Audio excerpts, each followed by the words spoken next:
Hi, I'm Eugene. I work at Hashnet blockchain company, and here is National Assembly to be held 2018 GBPC, and now I'm gonna have an interview with Eric Lee. Welcome to Eric Lee.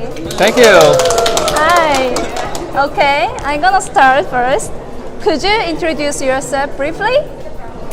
Sure, my name is Eric Lee, Yeah. and I'm the CEO of a project called Hub. It's a blockchain project based on trust, and I'm a serial entrepreneur from Silicon Valley. Okay. What do you think is the most important feature of blockchain? There are so many great ideas around blockchain, actually, and which is why it is so disruptive and has the opportunity to change so many different things. Right. But I believe that maybe the best feature of blockchain is this idea of immutability, which is the idea that once you record some information on blockchain, it cannot be changed, cannot be tampered with. And so as a result, it leads to many very important consequences about how data can be stored in a very secure way on a blockchain. And there are many applications where the inability to change something is very valuable. Okay, let's move on to the next question. What's human trust protocol of the Hub?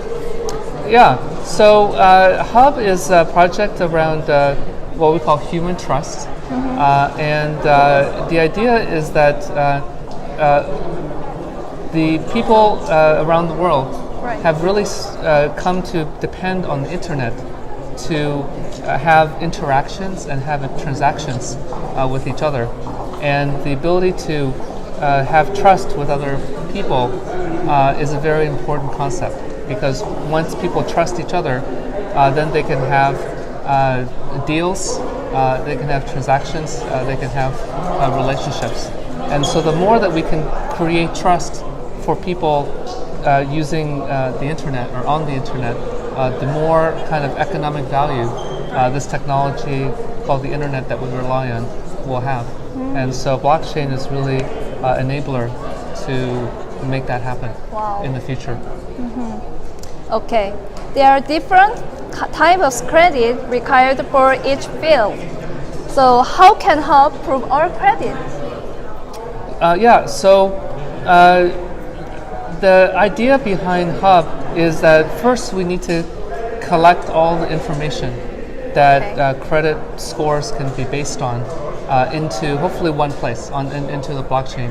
And right now, all this data that exists about people and their reputation is split across so many different services that it's very hard to understand the trustworthiness of one person. One simple way to see that is that it's very easy for people to create new accounts on any service and start over.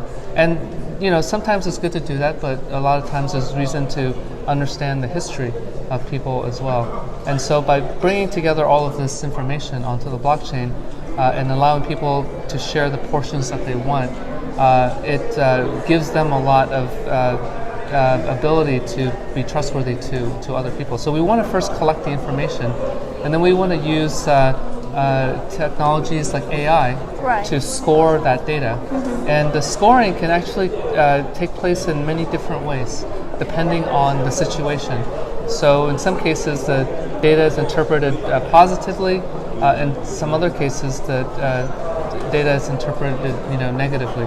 So it just depends on, what situation the scoring is needed for.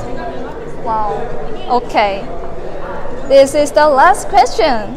What are the prospects of South Korea blockchain industry and cryptocurrency market in the future? So Korea is, from the world perspective, because I live in Silicon Valley and I learn a lot about what's going on in South Korea, and from the world perspective, Korea is very advanced in terms of understanding the potential of blockchain and crypto. All right. And so I think there's a real great opportunity for Korea to really be a leader in this space and to advance not only the technology but also the applications of that technology. So I think it'll be very exciting for Koreans like it has in so many other technology revolutions to take a leadership position. Certainly has an opportunity to do that in blockchain. Wow, that's Yeah. interesting. Yeah. Thank you, Erin Lee.